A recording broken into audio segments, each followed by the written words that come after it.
truth is the most convincing story that maps onto reality, and that's why the central narrative is falling apart. Right now in the United States, people should not be walking around with masks. We must see the central narrative for the fiction that it is. We are Americans. While elections are sometimes messy, this was a secure election. The founders began the fight for human liberty and self-governance, and it's up to us to finish the job. I'll tell you what, we are in a truth emergency right now. This is the end game.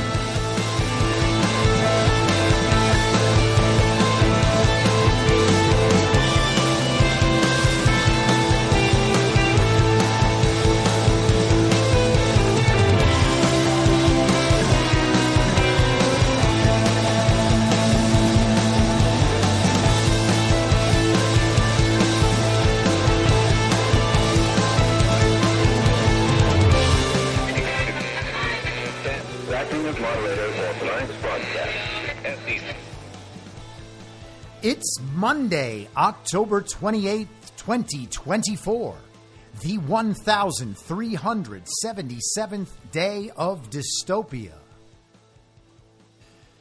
I'm your moderator, Chris Paul. Let's be reasonable. A warm welcome and hello to all of you listening through a paid subscription at imyourmoderator.substack.com. You can become a paid subscriber for as little as $50 a year or $5 a month. And in doing so, you will get the ad-free experience. You'll be able to participate in the conversation over on Substack, and you'll be invited to the interactive live stream every Wednesday afternoon. And if you can't, or you simply don't want to, continue listening to the free version on Substack, a wide variety of podcast platforms, and of course, Rumble. All I ask is that you share it with your friends.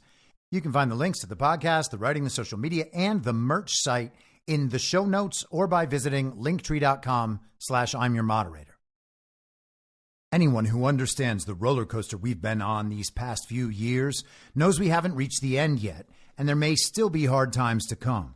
And as we add $1 trillion to the national debt every 100 days, we could be headed for some shaky financial times. If you're like me, you're figuring out how to diversify and make sure some seeds are planted for whatever may come. And that's one of the many reasons I think Bitcoin is part of our future. But it's not only about money. Bitcoin looks to be a critical part of the next generation of technology, communications, energy, verification, and even national defense. I'd encourage everyone to do their research and do it now. And if you're convinced of the likelihood that Bitcoin is an essential part of our future, then you'll need an on-ramp. I recommend River. River empowers you to grow your portfolio without any unwanted surprises and eliminates third-party custodians, putting you in control of your assets. Open an account with no minimum purchase requirement. You can get your Bitcoin journey started with just $1. Visit partner.river.com/reasonable to create your River account today. That's partner.river.com/reasonable. Now, I know that many of you out there understand the need to diversify assets, or maybe you're looking to protect your retirement savings, but you're not quite there yet on Bitcoin, and you feel better about precious metals. I get that too. I think going in multiple directions is wise, and I do that myself. And when it comes to buying precious metals, you want to be working with a good company, and that's why I've partnered with Goldco.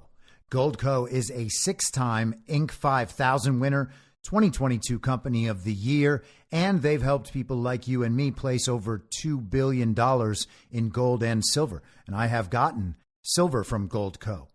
And right now they're offering my supporters up to $10,000 in bonus silver while supplies last. Don't pass this offer up. Go to reasonablegold.com now. This is your opportunity to protect you and your family from an out-of-control government before it's too late. So don't wait a second longer. Take action today. Click on the link in the podcast notes or go to reasonablegold.com now and get your free gold kit, your free IRA kit. You'll be glad you did. All right, so on Friday, we discussed the BRICS summit last week in Kazan, Russia. So let's pick it up right there. This is from this morning on CNBC. Yeah, it's a non-U.S. asset. It's an emerging markets asset. And while we were all hyperventilating about the election over the last week, BRICS had a conference in Russia. There's 6 new members of BRICS this year. So BRICS GDP is now greater than the combined GDP of G7. Of the 6 new members, 3 of them, Argentina, the UAE, and Ethiopia, are now mining Bitcoin with government resources. So there's tremendous urgency outside of the U.S. to find a way to circumvent the irresponsible fiscal policy that we've been running here in the U.S. In fact, Russia announced an initiative. Their sovereign wealth fund is going to invest in a regional initiative to build Bitcoin mining and AI infrastructure throughout BRICS with an idea of settling global trade in Bitcoin. So look, someday, I don't know if it's 5 years, 10 years, Putin's going to die. We're going to look to reintegrate some of these countries into the world financial system, and they're going to be trading with Bitcoin. What are we going to be doing? Now, that's not me saying that. That's probably not a Bitcoin maxi saying that or a MAGA guy. That's a totally mainstream guest on CNBC. And what he just said is that countries around the world are looking for an alternative to the global regime's fiat banking system. And they are looking to BRICS and they are looking to Bitcoin because Russia is going to take part of its sovereign wealth fund and invest in Bitcoin spread amongst the BRICS nations. Is that a trick? Are they fooling everybody into Bitcoin? That's basically the argument at this point. If you want to abstain and you don't want to attempt to learn about what it is. Now, I might be wrong. We all might be wrong about a lot of things. And there's a lot of evil out there. We could all be tricked. We could be dog walked into the Great Reset right now. And if that's the case, then we're going to have to prepare for a much tougher fight on a much longer timeline. And if that's what it is, so be it. We will look back on some of our past judgments and try to figure out where it all went wrong. People then have a tendency to assume that if you don't preference that viewpoint, that the global regime still has all the command and the people are being walked into their own doom, then somehow you're ignoring the possibility. That's not really what it's about. I don't ignore these possibilities. I understand I might be wrong. I understand I have biases, but I try to account for them. And I try to account for them by making the opposite case of what I think in as serious a way as I support what I think. I try to pick my own beliefs apart and try to consider what the opposite of that belief would be like. And then I try to think about whether or not that point of view maps onto the reality as I see it better than the belief I hold. And I don't find those views convincing. I don't believe the global regime is in control. I don't believe that their agenda is working. And I don't believe that Donald Trump is a Judas goat leading us all to the slaughter.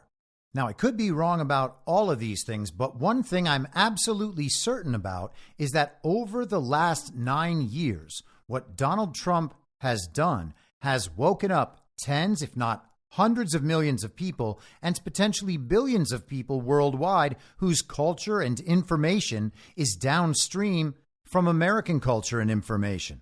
Now, if it turned out that he was evil despite all that, I would still simply accept that and move forward because the awakening he's caused is bigger and more meaningful than however much closer to our doom he may have led us. He would be building the weapons that would then be used against him on the assumption that the cult-like loyalty would protect him. But there's not a cult-like loyalty. People love Donald Trump because of the awakening that he's caused and because he is serving the best interests of Americans. But the awakening process isn't stopping. It'll keep moving forward. People think the same of Elon and worry about the future of the technocracy and whether the purpose of Elon Musk is to make it look smart and cool, to once again be willing participants in our own destruction. Neuralink is creepy. AI is creepy. A parallel information structure seen to be run by one man is creepy, though it's not creepier than what we have right now. The technology is going to exist. It's going to be part of our world. Should we deny that it exists? These are important questions. We have the worst, most evil financial system known to mankind right now, or at least we have had it for a long time. Is Bitcoin their new currency? A lot of people worry Bitcoin's going to be the new central bank digital currency. Now, I'd suggest that most of the people who think that probably don't know much about Bitcoin, but I don't know everything. It would be crazy not to allow for some small chance that that's correct and we've all been tricked. One would then wonder why they're not doing a better job of advertising the transition to Bitcoin as a smart idea, but maybe there's a reason. Maybe they want people walking faithfully and proudly into their new system.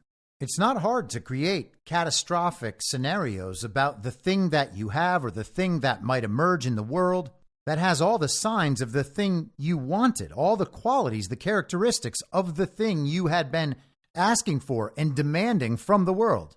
But you have a hard time accepting that's what you've been given, and so you reject it because you don't think there's a chance that that kind of good could come from a world like this, or maybe that it just sounds too easy. And again, maybe you're right. But I think the divide here is more just a question of optimism or pessimism. Are you hopeful for a better future? Are you faithful that one might emerge, or at least that you will keep going come what may? I certainly can't promise I'm going to give anybody the right answers, but I will take the time to go through my entire decision-making process, what I see to be all of the relevant aspects of an individual decision, an analysis, an issue, and think about what conclusions can be drawn that head in a direction of truth and moral goodness. If we're wrong after that, we just learn from our mistakes and start over again. But whatever path it is we choose, I think we can still be hopeful as we walk that path. If we find out we went the wrong direction, we turn around, we go all the way back and try not to make a mistake like that again. But it seems crazy to me to not bother learning about something that will absolutely be a major part of the world to come based on the notion that it necessarily has to be bad, because ultimately all things will be bad. I understand it's a fallen world, but we all still live here. And it's funny because the choice ultimately is just trying something new when we know the thing we've been doing is evil and makes us feel terrible about ourselves. It sounds like BRICS is in on Bitcoin. And of course, Donald Trump is in on Bitcoin. And RFK Jr. is in on Bitcoin. And it seems like Elon Musk is probably in on Bitcoin, but he doesn't really say it. Tesla, however, is working on energy capture, storage, and transmission in a decentralized fashion, on information transmission in a decentralized fashion, cybersecurity, transportation, and potentially at least the end of censorship if information transmission truly becomes decentralized. Most of those are examples of things that are not only important for Bitcoin, but necessary for Bitcoin. He's also the largest recipient of Department of Defense contracts, which fits neatly into Space Force Major Jason Lowry's MIT thesis, Soft War. Now, for years, people have questioned whether or not Bitcoin would be valuable. Would it still be around? Backing by Russia and BRICS would guarantee that it is around. It would be silly to assume that Bitcoin was created to attack the American people or America the country. It would be to attack the global regime fiat bankers whose currency is branded as the American dollar.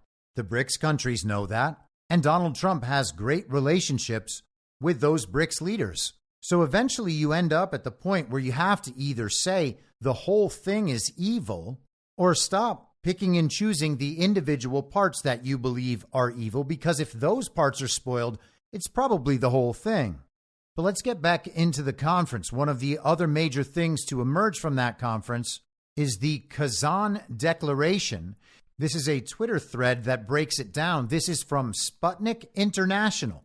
So this is Russian state media. Be very afraid. It's not that good regime state media like the BBC and the New York Times. This is Russian state media, so it's dangerous. What's inside the BRICS Summit's Kazan Declaration? BRICS has adopted the final declaration of its summit in Kazan, Russia, with plans to submit the document to the UN. Here's what's inside. The need for reform of global institutions. The Bretton Woods international financial systems institutions, including the World Trade Organization, should be reformed to better represent developing countries' interests. BRICS opposes, quote, unilateral, prohibitive, discriminatory, and protectionist, end quote, measures taken under the pretext of fighting global climate change, including carbon emissions adjustment mechanisms and taxes. BRICS supports comprehensive reform of the United Nations, including the Security Council, to make it more representative and notes its centrality in the system of relations between the nations. So they're declaring they're out on the Bretton Woods system, they're out on climate change, and they're prepared to neuter the UN, if not make it obsolete. It doesn't sound like there are enemies, but maybe we're all getting tricked. New initiatives. BRICS members recognize the potential of information and communication technologies in bridging the digital divide between nations to aid socioeconomic development. BRICS intends to transform the new development bank to serve the needs of the 21st century. BRICS supports the creation of a new technology platform to strengthen development cooperation, including by creating high-tech products using domestic technological potential to fuel, quote, sustainable and inclusive growth. The organization agrees to explore the creation of an independent cross-border settlement and depository infrastructure known as BRICS Clear, so that would replace the SWIFT system of the regime. BRICS is ready to strengthen cooperation to develop medicines, including vaccines and nuclear medicine projects. BRICS welcomes the creation of a united transport and logistics platform. That seems a little weird. Sustainable and inclusive sounds a little weird. Vaccines and nuclear medicine sound a little weird. But is the fact that those things sound weird enough to make us now ignore BRICS? You know what? I don't need to follow anything BRICS does anymore because they support vaccines. And I know sustainable and inclusive are code words, and I don't like them, even though they already said they were out on climate change. And speaking of climate change, the globalist organization Oxfam reported that somewhere between $24 and $41 billion worth of global climate change money has been lost, and that it could actually be twice that, or maybe even 10 times that. And considering it's a globalist organization putting this news out there, you can kind of assume that maybe it's 100 times that. The declaration supports Russia's proposal to create a grain exchange to, quote, promote rules-based trade in agricultural products and fertilizers and minimize disruptions, end quote. Here are the bullet points under the heading Expanding Cooperation. The declaration welcomes the expanded use of national currencies for transactions between BRICS members and their trade partners. The document highlights the importance of expanding cooperation based on common interests and further building up strategic partnerships among BRICS members and continuing to implement the bloc's economic partnership strategy. The bloc welcomes interest shown by countries of the global south toward BRICS and calls for greater participation of the least developed nations, especially in Africa, in global processes. Now, outside of the argument for total isolationism, I don't think there's anything objectionable there. Opposing global crises. The document condemns the illegal use of discriminatory and politically motivated sanctions and highlights their negative impact on the world economy. Good. BRICS is opposed to the deployment of weapons in outer space and supports strengthening the global non-proliferation and disarmament regimes and implementing a Security Council resolution on measures to prevent WMDs from falling into the hands of terrorists. It calls for strengthened ties between law enforcement to aid in the fight against narcotics. And you might remember a couple of weeks ago, Donald Trump told a comedian he did a podcast with that he was close to total nuclear disarmament when he was in office. Like ending the Ukraine conflict and the Israel conflict, it would take a day. He would simply say, it's over now. And it would be. How is that possible? Think on that and we will continue. Bloc members outlined their positions on the Ukraine crisis and took note of proposals for mediation to bring the conflict to a conclusion through negotiations. BRICS expressed support for Palestine's full-fledged membership in the UN. That's crazy, huh? The countries that represent over half the world's economy and half the world's population believe that Palestine is already its own state? It's like they don't care about the maps the globalists drew at all. The declaration condemns Israel's attack on UN employees in Lebanon and the pager terror attack of September 17th. Oh, we were told those were terrorists that the Israelis blew up. BRICS welcomes the creation of a Haitian Transitional Presidential Council and Electoral Council to resolve the crisis plaguing the Caribbean nation. Oh, isn't Haiti the place that Hillary Clinton destroyed? So BRICS isn't a friend of the Clintons? What? BRICS expresses concern over the escalating violence and worsening humanitarian situation in Sudan and called for a ceasefire. The declaration criticizes the politicization of human rights and double standards in this area. Who could they be talking about? This document expresses oppositions to all forms of discrimination in sports. And much like men and women's sports, that's a little ambiguous. Are they concerned about ending discrimination against transformers? Or is allowing men to play in women's sports discrimination against women? The same outlet, Sputnik International, published a column from the journalist Pepe Escobar, BRICS Make History. Can they keep the momentum? And just a couple of things from this article. Connectivity corridors. That is the main geoeconomic theme of Eurasia integration and Afro-Eurasia integration as well. Putin explicitly named more than once the new growth drivers of the near future, Southeast Asia and Africa. Both happen to be key partners of several high-profile Chinese Belt and Road Initiative projects. Additionally, Putin named the top two connectivity corridors of the future, the Northern Sea Route, which the Chinese describe as the Arctic Silk Road, and the International North-South Transportation Corridor, where the three drivers are BRICS members, Russia, Iran, and India. So that translates as BRICS China crisscrossing Eurasia from east to west, while BRICS Russia, Iran, India crisscross it from north to south, with ramifications in all latitudes. And with all the energy add-ons, with Iran positioning itself as a crucial energy hub, opening the finally feasible possibility of building the Iran-Pakistan-India pipeline. The global regime has no role in this. These are the countries we are told to fear. If we are the global regime's proxies, then we have no role in this. Why should we fear this? Are these countries doing this to eventually destroy us? Well, maybe, but it doesn't really seem like it. The people who are angriest about this, the people pushing that viewpoint, are the people downstream from the global regime helping to sell and implement their agenda. That is the agenda we are explicitly rejecting. We don't need to assume that they are right about Russia and China. Well, they're evil, and they're always propagandizing us, and they're always censoring us, and they're poisoning us and our children, and they're trying to kill us, and they're trying to get us to kill our children, and they're trying to get us to morally degrade ourselves, and they're trying to impoverish us, and they're trying to get us to go to war. But they're probably right about the war part. Escobar writes, the return of the Primakov Triangle.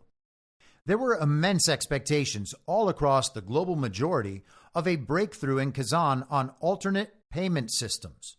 Realist Russian-Chinese finance tech experts commented they, quote, did not see anything at all except for another round of initiatives about grain exchange, precious metals exchange, and investment platforms. BRICS Clear is being somehow developed, but the rest will not work without proper sovereign infrastructure, end quote. And that brings us back to the UNIT project, a form of apolitical money anchored in gold and BRICS plus currencies, which was exhaustively discussed by the working groups and reached the Russian Ministry of Finance. The next necessary step is a trial run by a major business conglomerate. That may happen soon, and if successful, will stimulate other major companies in BRICS nations to tag along. So they're talking about this being pinned to gold. I personally do not think that is likely. I think it will be pinned to Bitcoin, as we just heard on CNBC, but as we've been saying for a very long time. Now, in Escobar's logic, if it's Bitcoin and not gold, then it's already being tested out. BRICS countries are not building up their Bitcoin mining capacity so they can switch to a gold-backed currency. Bitcoin is harder money than gold is. Like most of what we're watching today, they are a lot farther along in this process. He writes, as for the BRICS digital investment platform, it is already a go. Alongside the NDB, The BRICS Bank and Putin encouraged former Brazilian President Dilma Rousseff to stay on at the helm. This will facilitate Global South access to financing without the dreaded IMF/World Bank structural adjustment conditionalities. The BRICS exchange, establishing clear, transparent rules, will be essential to secure Global South food security.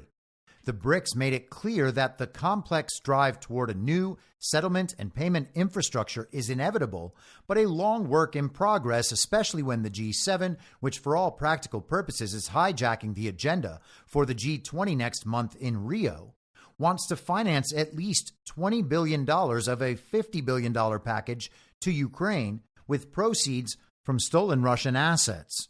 And that is a narrative that has been building for quite a long time as well. It's interesting that he talks about the G7 countries hijacking the narrative. That is what they do. That is why they build the layer of the false reality on top of reality prime. This is something I don't think I've discussed on the show before, but have thought about for a while. It's entirely possible that the UN agenda, the World Economic Forum agenda, all of that could be making the good things in reality prime look like the very things that are leading us toward our doom. That's why we really do have to weigh and measure both sides and be prepared to let things go. Sometimes good and evil masked as good are really hard to discern. But let's continue. And that brings us to the most glaring BRICS problems. Achieving consensus on difficult dossiers is extremely hard and may lead in the long run to BRICS moving toward an absolute majority mechanism to get things done. The Brazilian case vetoing Venezuela as a BRICS partner did not go down well at all among members, among partners, and across the Global South. The current Lula government may be under tremendous pressure by the hegemon's Democrat establishment, but that in itself does not explain the decision. And that, my friends, is all signal. Lula is Brazil's Biden, and Lula's veto is the one drop of food coloring into a clear glass of water that taints the whole thing. There is a massive anti-BRICS lobby inside the highest levels of the Brazilian government, facilitated as usual by American NGOs as well as the European Commission, heavily infiltrated among the proverbial comprador elites. Brasilia this year privileged the G20 over BRICS. That foresees trouble for next year when Brazil assumes the BRICS presidency. The prospects are not exactly brilliant.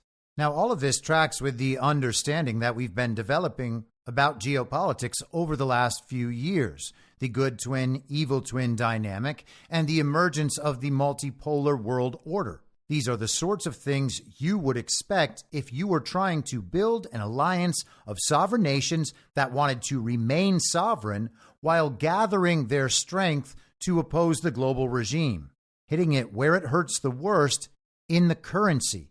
Now, are the bankers whose currency is being destroyed doing all of this to themselves to walk us in to the central bank digital currency? Maybe. Their plans do call for that. That is what they say. But again, if that's the case, then the whole thing is rotten. And I do not assume that, though I am open to the possibility. We have to be cautious about all possibilities. It seems extraordinarily unlikely to me, but I've been wrong before, and I assume I will be wrong again. Let's shift gears. This is the New York Times on Friday. Mississippi's absentee ballot measure violates federal law, appeals court rules. A Mississippi law requiring officials to count absentee ballots received by mail up to 5 days after Election Day violates federal law, an appeals court ruled on Friday.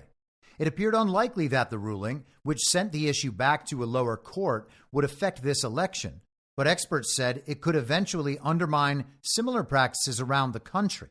Now, that is what we're told, by and large.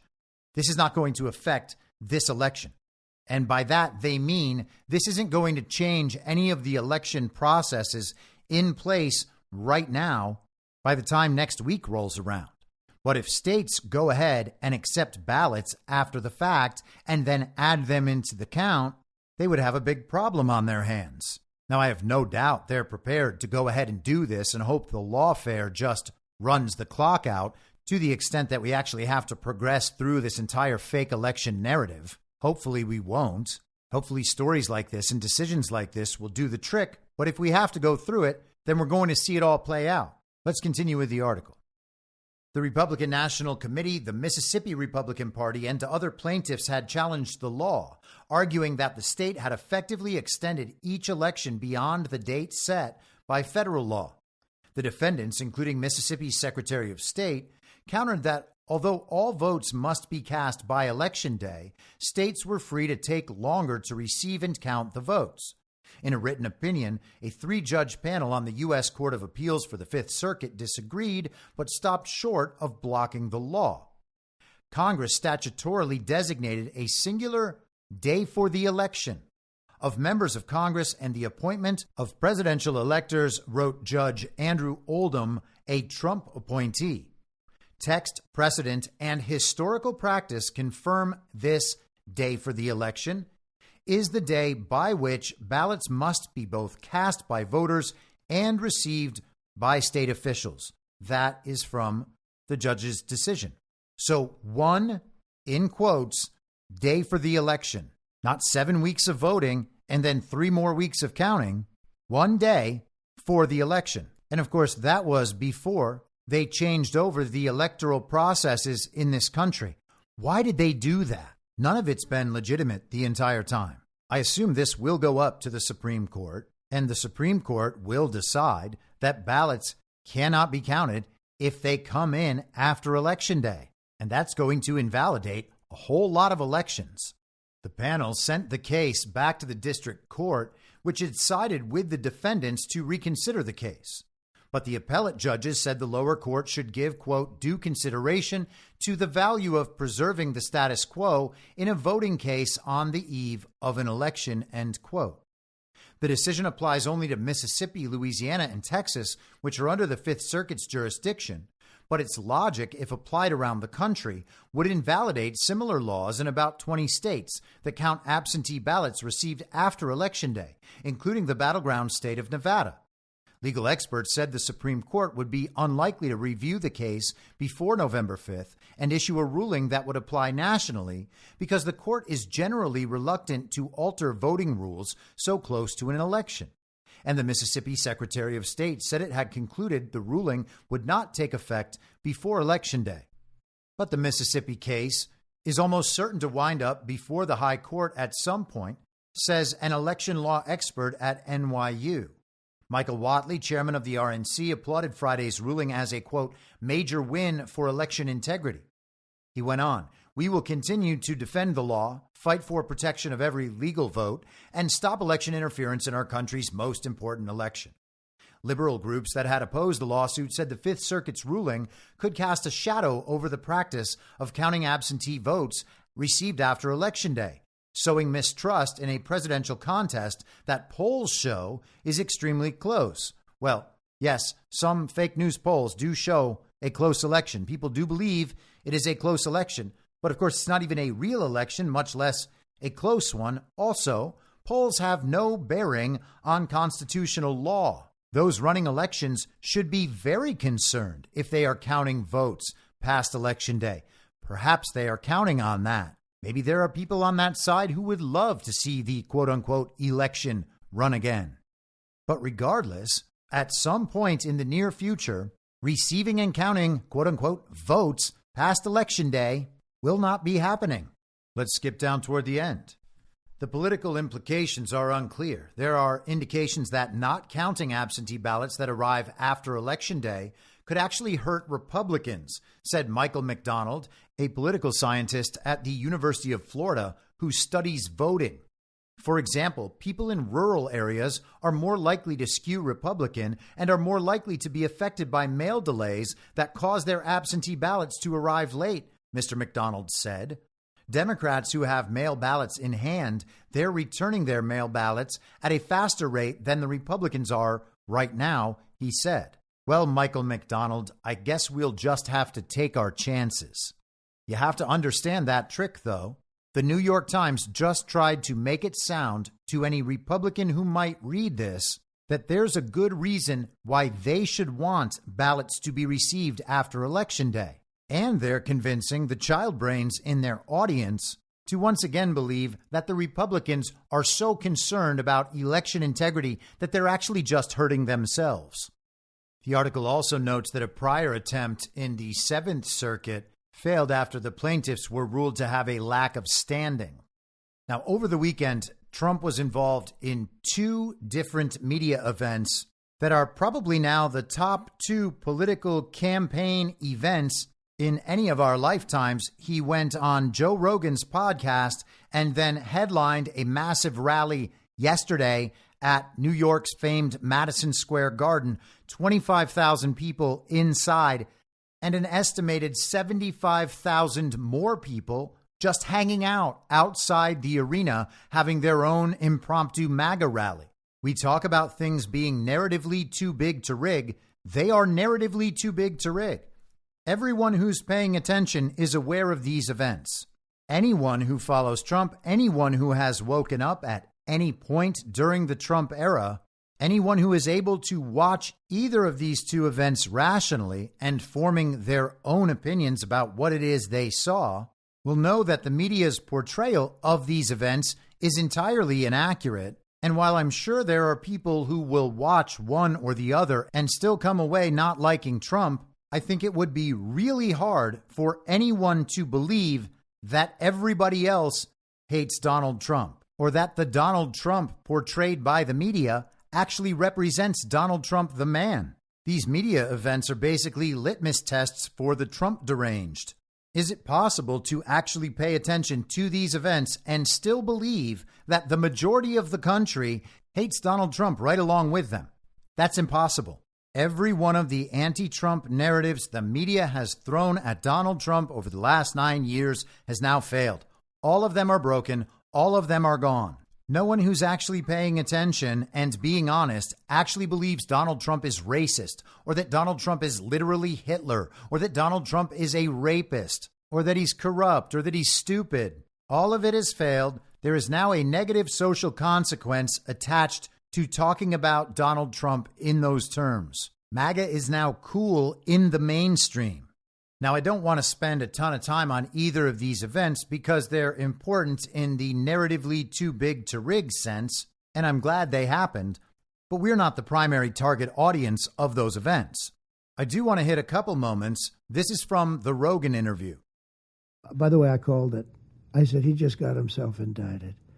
This group is stupid, but they're vicious. They're stupid people, but they're vicious people. The 2020 elections, you say you have all this evidence that it was rigged. Why haven't you put this evidence in a consumable form? In what? Oh, I did. I have books on it. And by the way, books have been written on it. We have an author named Hemingway who is a great writer. She wrote a book on it, but many books have been written on it. There are books that are... What's happened is judges don't want to touch it. They would say you don't have standing. They didn't rule on the merits. They ruled...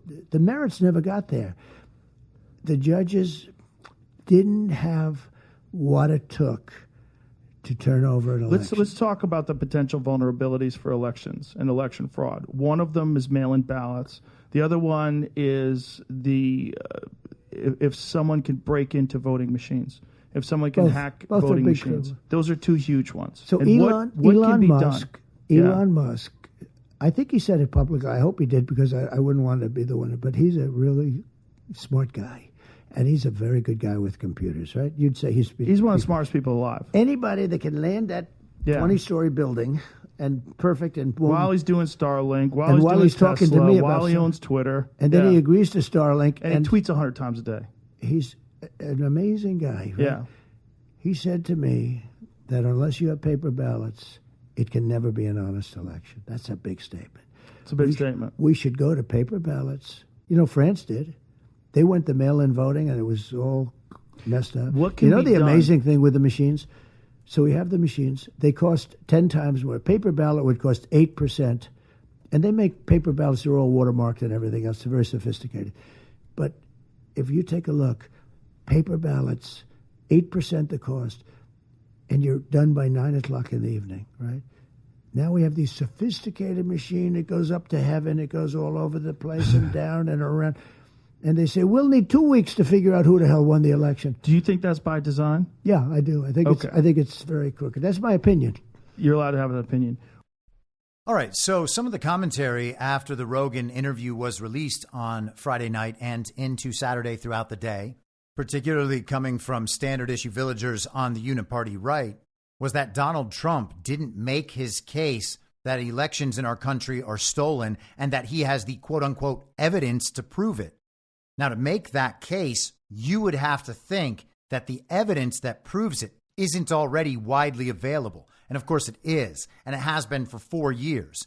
And of course, no one can prove at all that Joe Biden received 81 million real lawful American votes, and no one ever has, and they're not allowed to check, which should be enough just in itself. But for people who receive all their beliefs from authority, there was apparently some unfulfilled anticipation that Donald Trump would take them through chapter and verse of election fraud so that then they could critique all his claims. Because, of course, that's what they always do. Donald Trump did not take the audience through chapter and verse of election fraud, but they had the conversation. It was brought up. Trump very clearly said, relatively early on in the podcast, that Joe Biden didn't win. And over the course of the 3-hour conversation, it came up a number of times, and there was absolutely no doubt about where Trump stood on the issue. Rogan played very neutral, which I suppose is a step up from where he's been the last 4 years. Trump made a fine case, but the truth is it's not his case to make. He's already made the case. He made the case as president right after the election. In the months before the election and after the election, he kept pointing out examples of election interference, election malfeasance, fraud, crime, corruption, etc. He said the election was under protest. As president, he said that.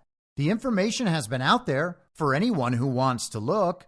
And at this point, it's not Trump's case to make. Why don't all of those very conservative Republican normies put the country before their benefactors and try to figure out for themselves whether or not our elections are legitimate?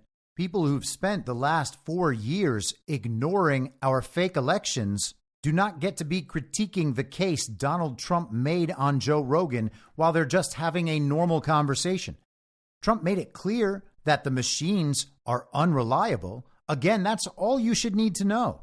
There are 50 examples like that, but any one of them should be all anyone needs to know to withhold one's consent from being governed by any of these people.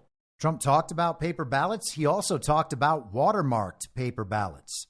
4 years ago, when Steve Pieczenik was talking about that, we were all told that was a conspiracy theory.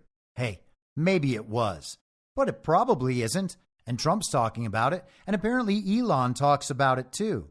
We covered an article a few months back from the Wall Street Journal called Inside Donald Trump and Elon Musk's Growing Alliance. And in that article, they mentioned Musk's meetings with a billionaire investor named Nelson Peltz. Here's what it said.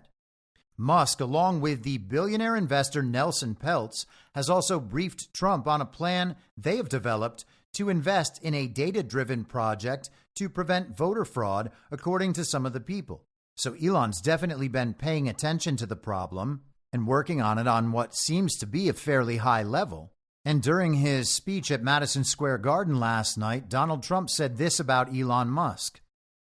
Because we can take the Senate pretty easily, and I think with our little secret, we're going to do really well with the House, right? Our little secret is having a big impact. He and I have a secret. We'll tell you what it is when the race is over. Now, I'm not a huge fan of powerful people telling us that they've got a secret we can't know about, but I think I'll be able to control myself for the next 10 days and wonder what that secret might be. Is it that the election is fake?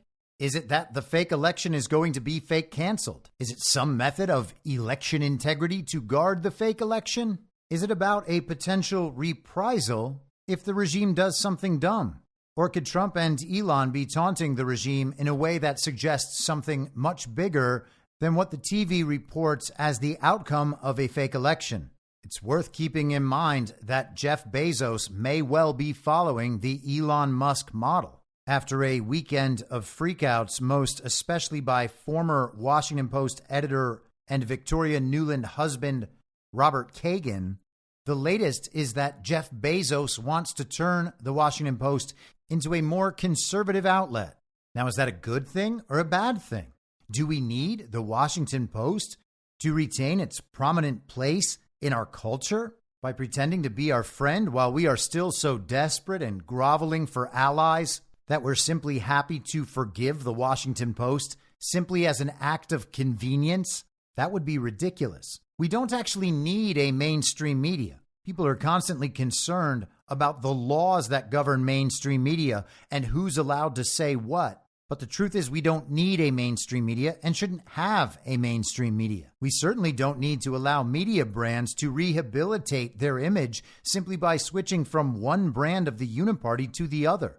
Now, I'm not saying nothing good comes from this. If the Washington Post goes anti-Trump, it may provide an off-ramp for some of the very few remaining redeemable communists out there. They may finally feel like they have someone who seems like a peer to them, who agrees that their more extreme friends are really extreme, way off the reservation. And maybe that'll allow them to get out, and hopefully that's the case.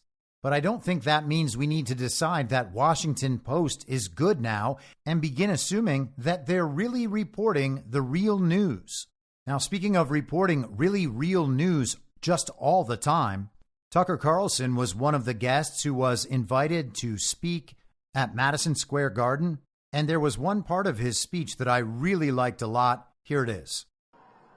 And the second reason that people love Trump, and I put myself in this category, it's why I'm here today, is because he's liberated us in the deepest and truest sense. And the liberation he has brought to us is the liberation from the obligation to tell lies.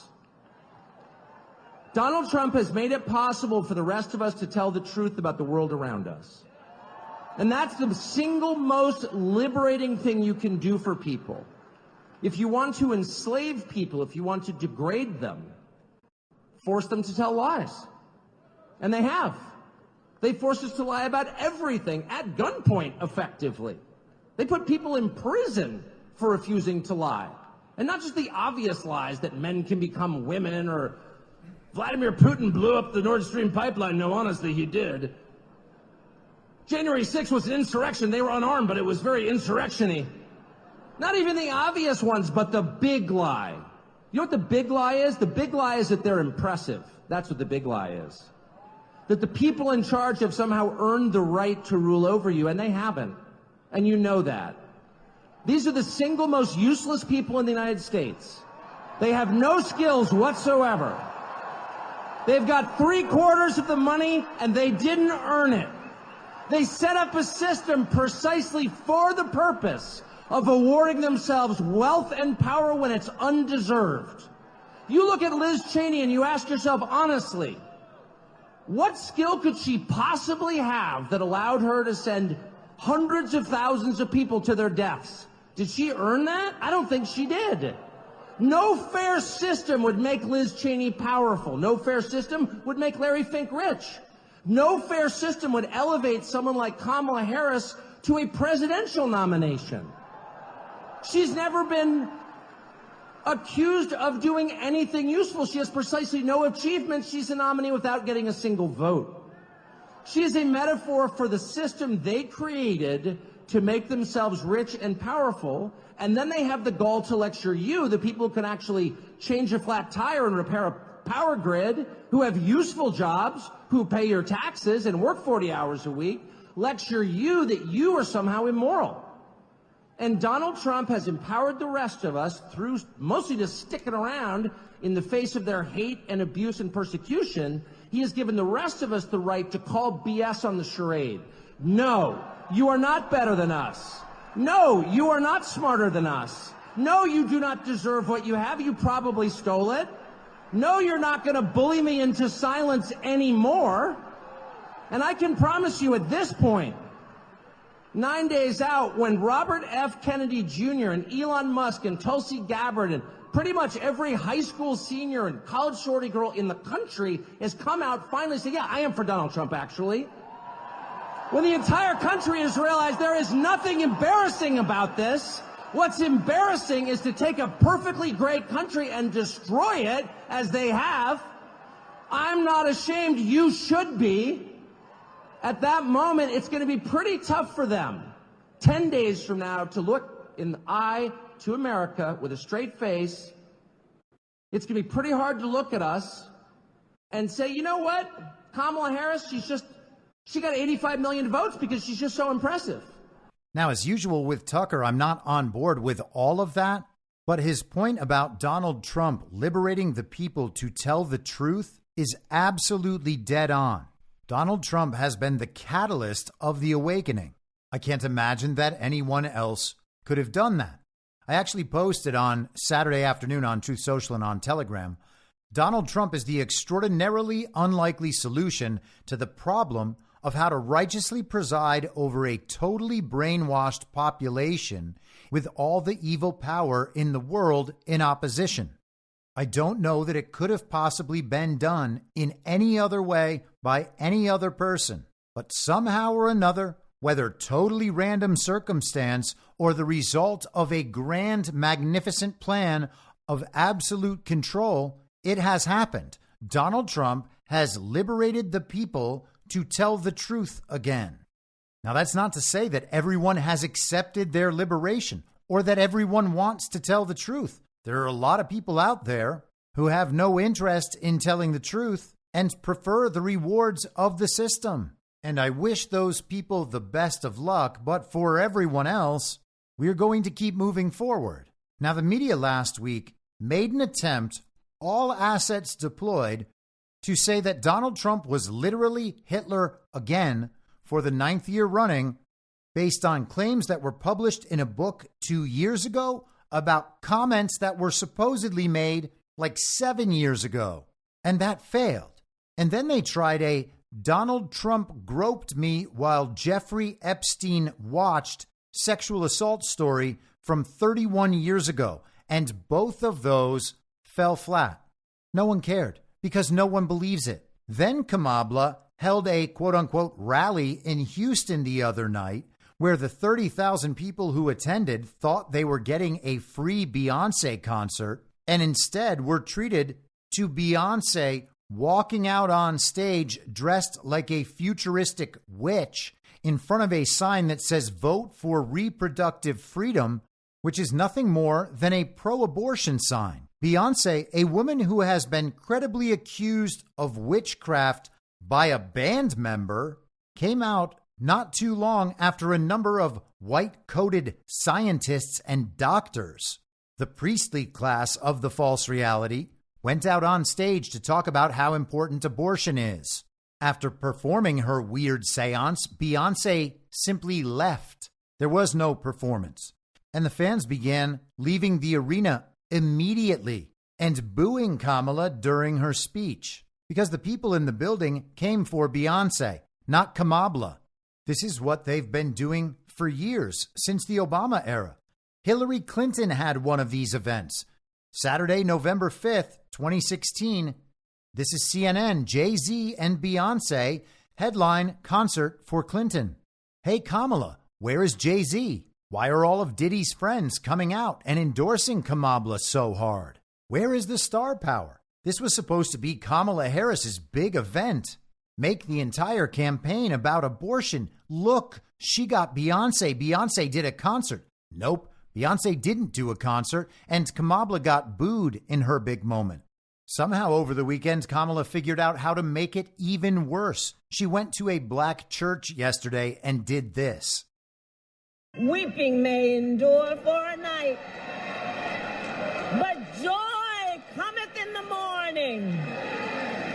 The path may seem hard, the work may seem heavy, but joy cometh in the morning, and church morning is on its way. Now, it's possible that what she meant was mourning with an OU, but regardless, I'm not sure whose voice she was using. I guess that Kamala just assumes that Black Americans want to be spoken to in a Martin Luther King voice when they are being told to obey and get back in line. So the weekend was a disaster for the anti-Trump contingent in terms of whether or not things would be narratively too big to rig. They decided to ignore the fact that their Trump is literally Hitler play from last week was a failure. They've been intending to run this very op for a very long time, to call Donald Trump Hitler, having a political rally in Madison Square Garden that supposedly evokes the memory of the actual Nazi rally held there in 1939. And it's funny, I guess the payoff is that they think people are going to associate Trump with Adolf Hitler and the Nazis, which they already won't do after 9 years of telling them they should. But it might make people look back and look into Nazis. And it's better when people just focus on how bad Nazis are and who the Nazis now are than actually learning about the Nazis then. To avoid that, the regime focused on simply calling Donald Trump a Nazi. Here are some headlines, a collage put together once again by my pal, Patriots in Control. Sky News: was Donald Trump's Madison Square Garden rally an evocation of Nazism? The Guardian: Trump fills Madison Square Garden with anger, vitriol, and racist threats. Daily Beast: Donald Trump's racist NYC rally was vile. It was also political suicide. Trump headlines Madison Square Garden rally after vulgar, racist remarks from allies, says Reuters. So now he's responsible for what other people say. HuffPost: damning new montage show how Trump's rhetoric has taken a Nazi turn. Oh, they creatively edited something to make it sound like Donald Trump was Adolf Hitler? Wow, very impressive, HuffPo. Everybody better watch that. The New York Times: Trump at the Garden, a closing carnival of grievances, misogyny, and racism. Another night at the Garden, how Trump's rally echoed one in 1939. That too was from the Times. CNN: Trump unveils the most extreme closing argument in modern presidential history. The Associated Press: Trump's Madison Square Garden events feature crude and racist insults. And it just keeps going and going. MSNBC, Times, CBS, USA Today.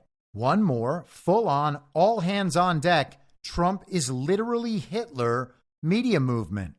What the media did was launch a Trump is literally Hitler narrative, an old, recycled rerun of a narrative to preempt the impact of his appearance at Madison Square Garden so they could run the whole narrative about how the Nazis played Madison Square Garden too.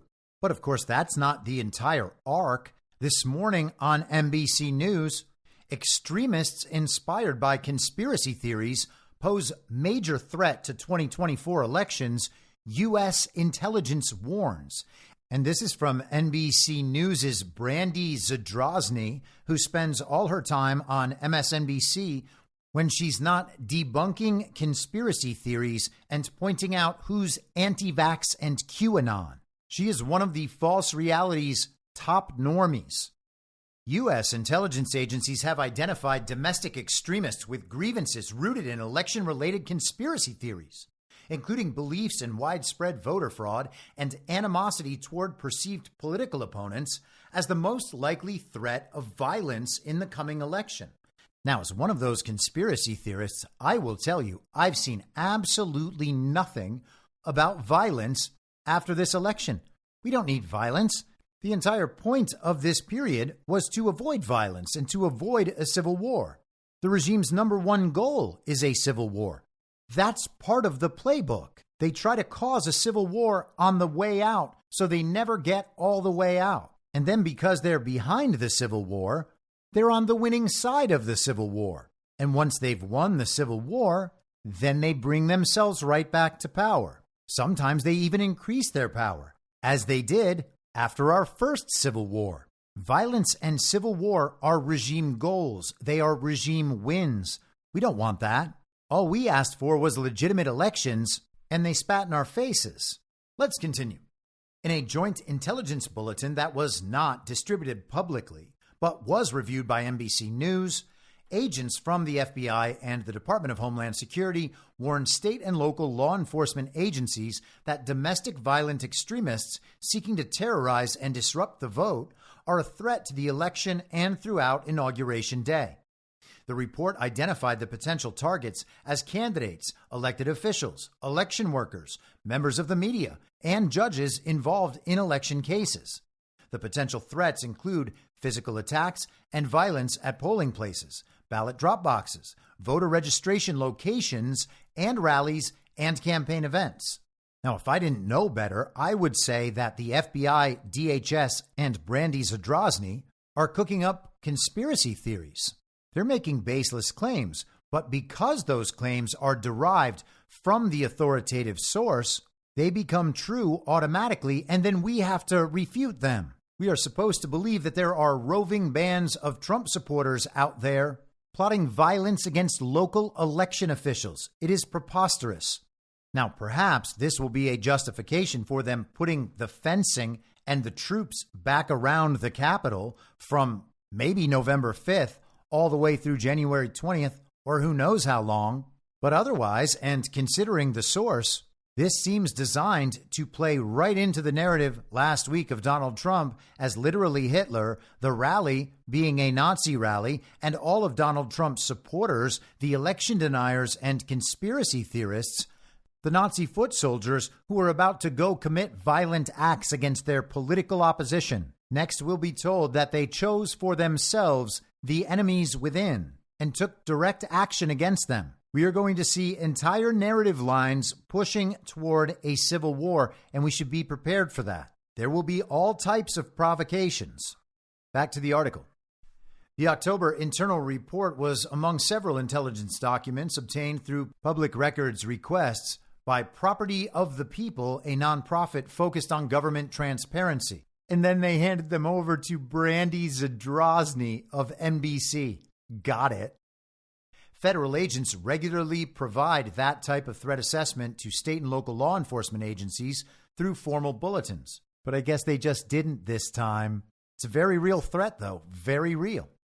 Before January 6th, 2021, they were more reluctant to distribute them because of concern that investigations of Americans might appear to violate free speech protections. And everybody knows they're not really concerned about that. The United States remains in a heightened dynamic threat environment, and we continue to share information with our law enforcement partners about the threats posed by domestic violent extremists in the context of the 2024 election, DHS spokesperson Mayra Rodriguez said in a statement. Violence has no place in our politics, and DHS continues to work with our partners to evaluate and mitigate emerging threats that may arise from domestic or foreign actors. And you have to wonder if their partners are all themselves foreign actors, because it's become a bit unclear which homeland the Department of Homeland Security believes it should be protecting. Still, the reports are not typical election threat intelligence, said Ryan Shapiro, Executive Director of Property of the People. The documents are unmistakably a product of a radically heightened threat environment. Well, are we sure about that? Why should we believe them about that? Because the documents weren't released publicly, they had to be retrieved through a FOIA? And this guy who does this work knew the documents existed and asked for the right thing in the FOIA and just so happened to get this unreleased document from the FBI and DHS and hand it over to the conspiracy theory lady at MSNBC? Oh, yeah, sounds totally natural. That is definitely what happened. Former President Donald Trump has claimed elections have been rigged against him since 2016 when he won the Electoral College but lost the popular vote. In 2020, he and his allies ramped up false claims of cheating, lies the courts quickly struck down. And again, of course, she leaves out the fact that it was on procedural grounds. But the claims became fuel for a violent attack at the Capitol, which aimed to overturn the election. Legitimately, all of this is a conspiracy theory fever dream that standard issue villagers trapped in the false reality think is a collection of absolutely indisputable facts and a conclusion that would make sense if any of those facts were true. They just happen not to be. Perceptions of election fraud are a quote-unquote prominent narrative for extremists who have targeted government officials and election officials. with at least 3 domestic extremist attacks and 2 disrupted plots being linked to such false claims since January 6th, according to the report. Really? What incidents is she referring to? Intelligence agents also listed immigration, LGBTQ issues, abortion, and the failed assassination attempts against Trump as motivations for recent calls for violence from extremists. It sounds like they are just reporting on the comments they post on anonymous message boards. And they've got to hit all the various identity groups. This is ridiculous. Threats to election workers, including letters containing white powder, online harassment, and threats and swatting, in which fake calls to emergency services trigger potentially dangerous law enforcement responses to people's homes, have recently increased, according to the FBI. Such threats tend to originate from areas where election results have been contested, according to the report. Election officials have responded to the warnings by ramping up security measures. In Maricopa County, Arizona, an epicenter of election conspiracy theories and challenges in 2020, officials are reportedly implementing heightened security measures for Election Day, including metal detectors, armed guards, drones, and police snipers. Wait a second. So the military basically is going to be guarding our elections? Oh, no, wait. This level of security is totally justifiable based on these threats. But if Donald Trump addressed these threats with the National Guard or the military and called these domestic extremists the enemy within, well, then he would be literally Hitler again. The reports follow others released in recent weeks that warn of an increase in online chatter about an impending civil war, as well as several incidents of violence or thwarted attacks before the election. Agents wrote that some extremists were, quote, reacting to the 2024 election season and prominent policy issues by engaging in illegal, preparatory, or violent activity that they link to the narrative of an impending civil war. Really? Where is it? How come none of us who spend an inordinate amount of time paying attention to what Trump supporters actually believe have ever heard anything about any of this? Anytime people talking about these subjects enter most chats, people immediately point out that they sound like feds and point out that they are glowing. That's how much they stick out. That's how obvious it is that they're infiltrators trying to entrap people. The movement she's suggesting does not exist, but its false reality opposite does. In fact, it's BLM Antifa. They were everywhere during the summer of love and the lead up to the 2020 election. We are not the side that plans street violence. We are not the people who join groups run by undercover FBI agents. Let's finish this out. A separate October bulletin from Colorado's State Threat Assessment Center highlighted threats posed by people who dispute the legitimacy of the 2020 election results. The report underscored the problem of insider threats in which people with authorized access to the election process might attempt to derail it. It also noted a, quote, continued dialogue amongst individuals on extremist discussion groups and forums that the results of the 2020 elections were inaccurate. So they are attempting to define discussion about the 2020 election and the 2024 election as extremist content, which means they could get it censored, or at least they could argue for its censorship and get some portion of the American people to go along with them. Colorado is obviously one of the most captured states in the country, so it's no surprise their illegitimate officials would be propagating the notion that election deniers are posing an extremist threat of violence. Man, they really, really don't want people asking about the integrity of our fake elections. The report noted recent incidents of targeted violence, including increased activity from white nationalists and Proud Boy organizing against Haitian immigrants in Springfield, Ohio. The Proud Boys are back, and the white nationalists, they're going to go after the Haitians who are eating the dogs and eating the cats and eating the pets of the people who live there. It noted disturbing calls for violence on anonymous online message boards targeting election workers and undocumented immigrants as part of, quote, election steal defense prep, end quote. So there it is. Anonymous claims on anonymous message boards that fall under some standard of disturbing calls for violence, according to Brandy Zadrozny and whatever people at the FBI and DHS wanted the media to print this information so bad that they indirectly linked it through a friendly FOIA request. That is quite the effort, commies. Great job. Now, my friend G Money posted this clip of Jason Lowery discussing his soft war theory as I was recording the episode, and so we'll bring it all the way back around to the beginning and wrap things up with this. Space Force Major Jason Lowery discussing his MIT thesis, Soft War.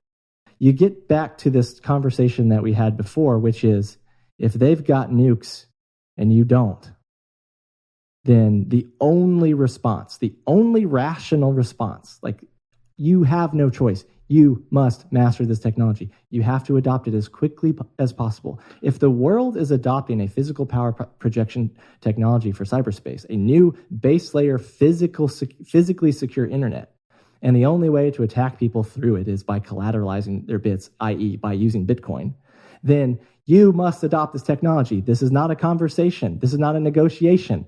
It is adapt or die, cooperate or die. The Department of Treasury is not qualified to be talking about this. The Federal Reserve Bank is not qualified to be talking about this. If we just throw away this coin part, all these other people masquerading as experts in proof of work technology look ridiculous. And at the same time, you prove that the ESG narrative about this being inefficient is also equally ridiculous. So maneuver warfare, take the fight you can win. If you want to defeat the Department of Treasury, all these ESG fudsters, all these shitcoiners, and the Federal Reserve, take them on head on, and while simultaneously say that we have no choice but to adopt this. I don't care what you have to say. We have to adopt it. Then frame it as I just framed it. I guess we'll have to see if he's right. Seems important, though. Might want to check it out. I don't know if it's right, but I know it's an important decision and one that I believe demands your attention. I'll be back tomorrow at the same reasonable time on the same reasonable podcast network. I don't have a network. Masks and lockdowns don't work. They lied to you about a pandemic, and Joe Biden will never be president. In my mind, that's the end game. If you're listening for free and would like to support the show, the best way to do that is by signing up for a paid subscription at imyourmoderator.substack.com. You can find the info stream over on Telegram at t.me/veryreasonable. The merch site is cancelcouture.com, and for all my other links, you can visit linktree.com/imyourmoderator. And I'll see you soon. Down on the range.